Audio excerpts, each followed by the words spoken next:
Buenas tardes, profesor Hugo Balvin. Estoy presentando el video de sustentación de la actividad 3, la cual fue realizada por Wilmar Alejandro Tobón y este servidor Óscar Colmenares Clavijo. En esta actividad teníamos que crear, explicar toda la parte de seguridad de la base de datos y cómo hacer un correcto backup o copia de seguridad de la base de datos. Entonces lo que hicimos fue crear un usuario administrador para ingresar a la base de datos.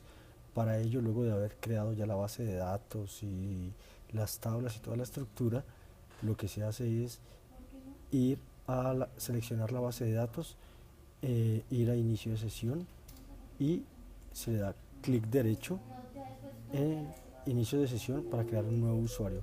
Aquí vemos el usuario administrador, que es con el cual se creó la base de datos para este ejercicio.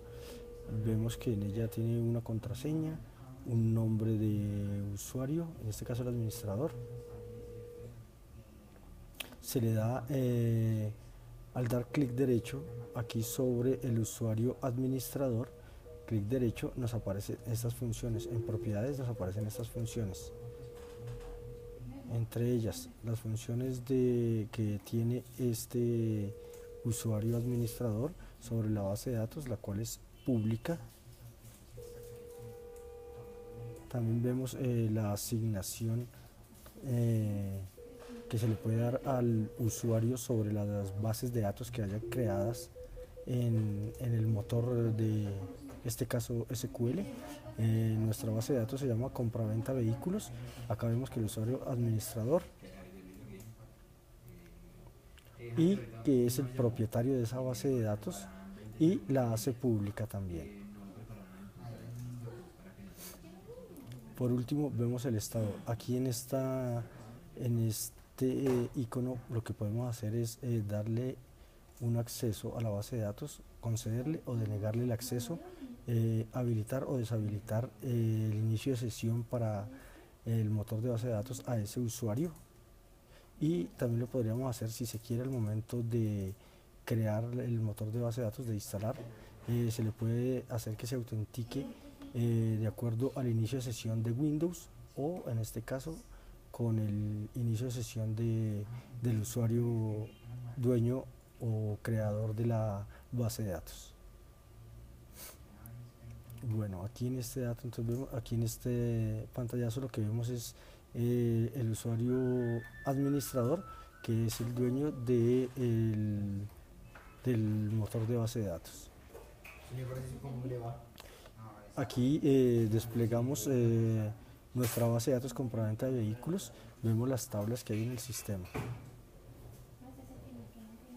Vamos a crear un usuario que se llama vendedor para que pueda acceder a la base de datos. Y lo que hacemos es nuevamente inicio de sesión, clic derecho, le decimos nuevo usuario, nos aparece este pantallazo en donde le damos el nombre de este usuario, en este caso vendedor lo vamos a llamar, le asignamos una contraseña, confirmamos la contraseña, damos a aceptar y le damos clic en funciones del servidor.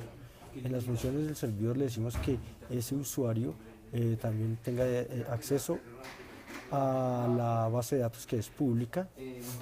También en asignación al usuario, asignación de permisos, lo que hacemos es darle un permiso a la base de datos nuestra, compraventa de vehículos, a este usuario nuevo que estamos creando, que se llama vendedor.